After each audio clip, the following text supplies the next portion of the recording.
You guys, and good morning, everyone. So excited to be here. Guys, we've got a really exciting conversation, and I just wanted to set the table with everyone on the crypto industry, how big it is, and then we'll dive into all of the ways that Saris is bringing it to life and marketing and strategy that she's leading. But first, to set the table, the global cryptocurrency market size is valued at $1.18 trillion as of 2023. The industry is made up of cryptocurrencies, blockchain technologies, and financial services tied to digital assets. Every day, $100 billion worth of crypto trades are taking place globally around the world. That is truly massive. As we look ahead, it's clear that crypto will continue to play a very transformative role in shaping global economies. And Business Insider has been covering this for a long time, really since it began to emerge in 2013, when Bitcoin first crossed $1,000. Remember that. We've written about this extensively, how crypto is not just a speculative asset, but a force that businesses must reckon with. And Grayscale is really leading the way in helping us make sense of that and also play a part of it. And so, Saris, welcome. I'm so excited to hear from you. Thank you for having me. For those of you that maybe don't know what Grayscale does, and also for those that are curious, like how you're thinking about bringing that to life in your marketing, talk to us about the role that Grayscale plays in this industry, and also how you think about how that shows up in marketing. Yeah, so I think because crypto is still so early, a lot of people kind of think of it sort of one-dimensionally. It's all together. But there's actually a very sophisticated and developed ecosystem in crypto already. It's a really highly developed, I think, industry. And so there's lots of players in it, right? There's the protocols themselves. There's infrastructure companies. There's technology companies. There's exchanges. And Grayscale is actually first and foremost an asset manager. We identify as a financial company first, an asset manager first, that just happens to focus on crypto as the asset class. We've dedicated ourselves to crypto because we believe it is a once-in-a-generation investment opportunity, and all of our products are focused on bringing crypto, bring access to crypto, exposure to crypto to investors. So rather than having to set up a separate account or having to have a crypto wallet, you can access Grayscale products in your brokerage and investment account. And so we think that we're bringing that opportunity to more investors. And obviously, my role leading the marketing team is how do we get more people to know about Grayscale, right? A lot of you probably haven't heard of us before. I certainly hope after this panel you'll be really familiar with us. But the goal is to make sure that as people think about investing in crypto, whether you're on the fence today or already in it, that you think of Grayscale first. Yeah, and there's so much fragmentation, so much disruption happening in both of the industries that we're in. How do you think about partners that you want to work with to break through? You talked about a key KPI, it sounds like, is, just awareness driving, having more people know about all the things that Grayscale offers. How do you think about navigating your marketing strategy through all the choices you have, and why are you choosing the partners that you're choosing? Yeah, so I think hyper-fragmentation leads to hyper-segmentation. I think it's an opportunity because there are so many choices out there. And so I think we're always in pursuit of the perfect media plan. That's what I think about when I wake up in the morning and I'm like, how do I build the perfect media plan that hits all of my audiences in all the right channels with all the right tactics? And I think, again, hyper-fragmentation is an opportunity. It also creates a lot of noise. And that just means that we have to create space or a pause for the audience to just think about only your brand for a second. And you can do that in a really small way, right? You could buy a homepage takeover or a first impression takeover. And at least for a moment, the audience is only seeing your ads. But you could also do that in a much bigger way. And maybe some of you guys have been traveling, in the past couple of years, and you probably have seen Grayscale ads. We took out 14 airports around the country, and we made sure that our ads were there. We were running for about a year long, and we had people giving us anecdotes like, I went to JFK, I saw your ad, I got off at my destination, I saw your ad again, and it was like deja vu, did I actually fly on the plane? But that's the point. I think it's, at least for a moment, I've captured your attention, and I think that's really important. And so when we work with publisher partners, media partners, we always go to them and we say, like, what can we own? How do I get 100% share of voice? Can I take over a particular section? Can I take over the ETF section, the Bitcoin section, the crypto section? Can you do something bespoke for me? And if a media partner is willing to do that, then you know that they're a good partner, and you're ensuring, you kind of have that exclusivity over whatever space that you're trying to own. If everything goes right, a year down the road, like where is Grayscale with all the work that you are doing? Where do you want the brand to be? What do you want people to know and take away? Are there kind of quantitative KPIs that you want to move to? How are you thinking about all of that? Yeah, I think when it comes to brand awareness, there's just, at the end of the day, it comes down to audience and performance, right? Who are we trying to reach? And I think there's like the demographics of just, okay, well, how old are they? What education? Where do they live in the country? But then there's also the dimension of behavioral. And it's like, are they seeking out information on investing? Are they interested in crypto? Are they interested in alternatives? And we give them funny names like innovation enthusiasts and like do-it-yourself traders. And we look at that and we're like, okay, where can we find those people? And BI and other media partners that we work with, that happens to hit our target audience. And then we look at performance. And it's how do you compare to campaigns that we've done in the past? How do you compare to campaigns that we've done with other partners? And how do we compare with industry benchmarks?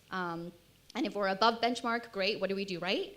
And if we're below benchmark, we always want to get to the bottom of, well, was it the messaging that was wrong? Did we not actually hit the target audience?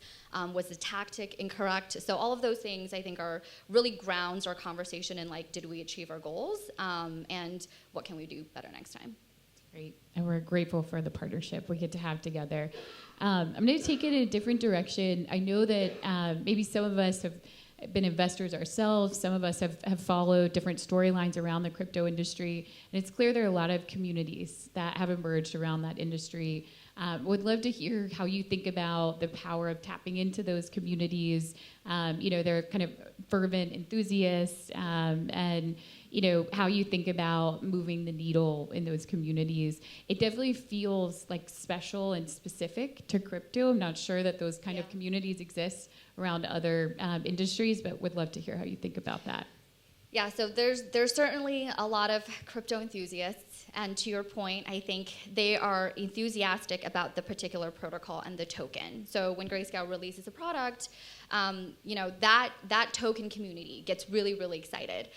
I think what our job is to do is to replicate that before Grayscale. I don't think we've quite achieved that yet, and that would be the holy grail. And I think I always talk to my team about how do we get people excited every time Grayscale releases a product, so that it's not so much about the token, but it's about the brand itself. And so, why do people decide to pay more for a particular water brand over another? It's literally water, right? And that's a lot of the same things that faces financial products. Nobody really gets excited about financial products at the end of the day. It's the same thing. It's a commoditized product. But how do we ingest that excitement and zeitgeist into that? It comes down to brand equity. To your point, it comes down to building loyal community who will advocate for your brand, who will be evangelists for your brand.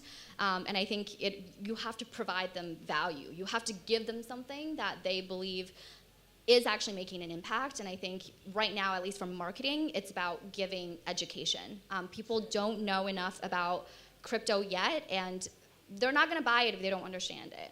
They're not going to buy it if they don't understand the investment opportunity, and they're not going to buy it if they're not familiar with how to get access to it. And so all of our marketing and advertising is really rooted in providing education. And then I hope over time, it's not going to happen overnight, but I hope over time we can build a strong enough brand foundation that people are like, I'm going to keep an eye on Grayscale because they're giving me opportunities and they're allowing me to access something that I didn't understand and couldn't have access to before. And that's where we'll build community from.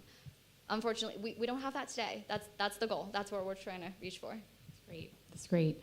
I know that we talked a little bit about the future, and I'm sure at Adweek we've all been at sessions where we've heard a lot about AI being used in a lot of ways. I know it's a buzzword, but there's also a real and important opportunity, I think, with everything you all are doing with Grayscale and how you all are applying it today, how you're thinking about applying it in your marketing strategy now and into the future. So as you think about the next couple of years and staying ahead of those trends, how is AI playing a role, or how are other trends that we're talking about and hearing about here playing a role in your future planning?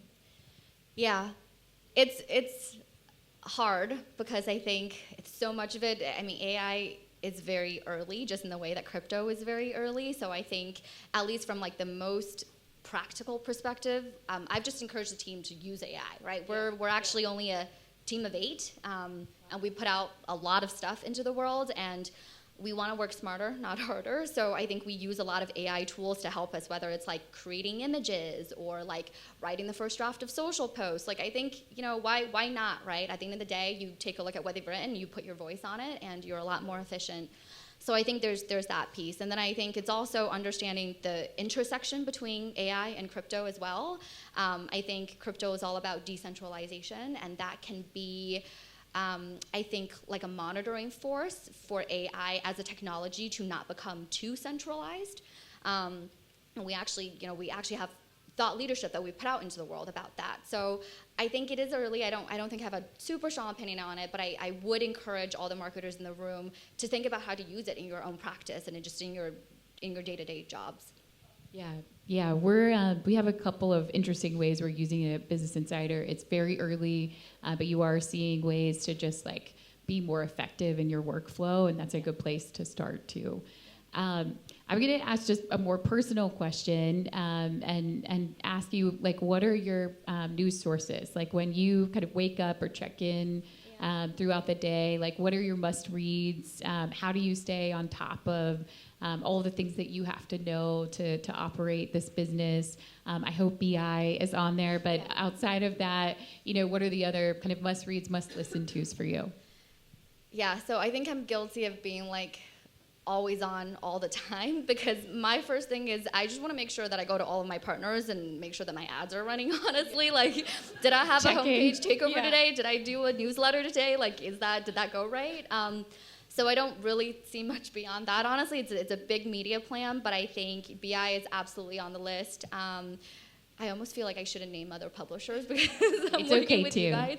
But it's definitely it's crypto news. I want to see how price action is doing, and then I think it's just sort of everything that's in my media plan, whether it's targeting the technology space, the business space, or the markets. I just want to make sure that as we're thinking about where crypto as an industry is going, both in what's happening that day and then also what we think is coming up, that will help us shift. Possibly certain days that we do certain things, right? Certain tactics, and so that always kind of comes back and informs the media plan ongoing. Yeah. You've talked a lot about kind of navigating Grayscale through. What are some of the hardest or stickiest things that you're trying to navigate around? As you think about, it sounded like misinformation might be something, just a lack of understanding. But can you talk to us about how you think about navigating around that and landing in the right place? Yeah, I think monitoring is really important. So maybe that's going back to, really just checking to see if we are everywhere we want to be. We are everywhere we want to be. Here's a very specific example, I think, is crypto is a very volatile industry, right? We all know that. And I think the news can shift very, very quickly, which makes it really hard as marketers and advertisers, because if the sentiment is not good, then the message might not strike the right way anymore. And so one of the first mistakes that we'd made is we took out a long time buy of a newsletter. And as the crypto sentiment started to shift, and obviously there's a separation of church and state between what editorial is writing and what sponsorships are doing, a newsletter came out and it was the first story was just a very negative headline, and then right on top was a Grayscale ad. I mean, could we have prevented that? Probably not if the news shifted in 24 hours, but could we have prevented that? Probably also, because, we should have thought of that. We should have realized that things are carried out by news, right? And we're just on the backs of it. And so you have to put in guardrails with whatever you're buying. And you have to, like, whether it's negative keyword targeting or having a really, really close partnership with the editorial side, understanding that, I just need to pull my ads if you know that there's going to be a negative story coming out, right? Like, this is preventable. And so I think it's just being really on top of what is happening within the industry, and then being really flexible, and putting the guardrails in, and then hopefully having really great partners who are willing to go that extra mile for you. So I think it's just staying on top of it as much as you can with that hyper fragmentation you talked about before. Yeah, especially when you're checking homepages every day. It's a lot of news to manage and be in front of.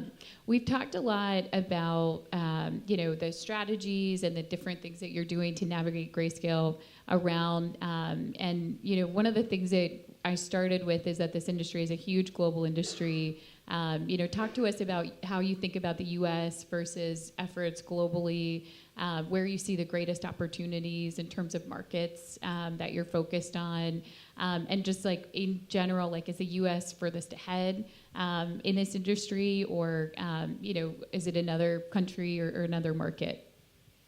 Yeah, so for us, I think our target audience is U.S. investors at the end of the day. And I think the biggest opportunity is still awareness building.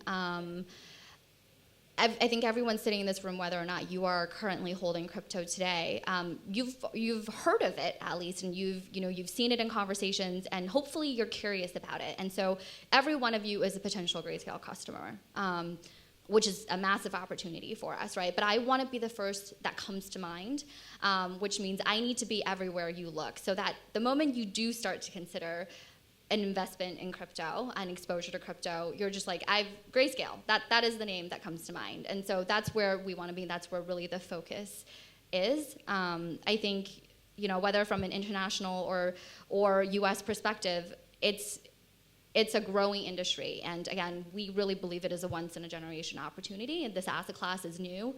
It first came about in 2008. I think it's a teenager sort of in lifespan years, right? There's a long way to go.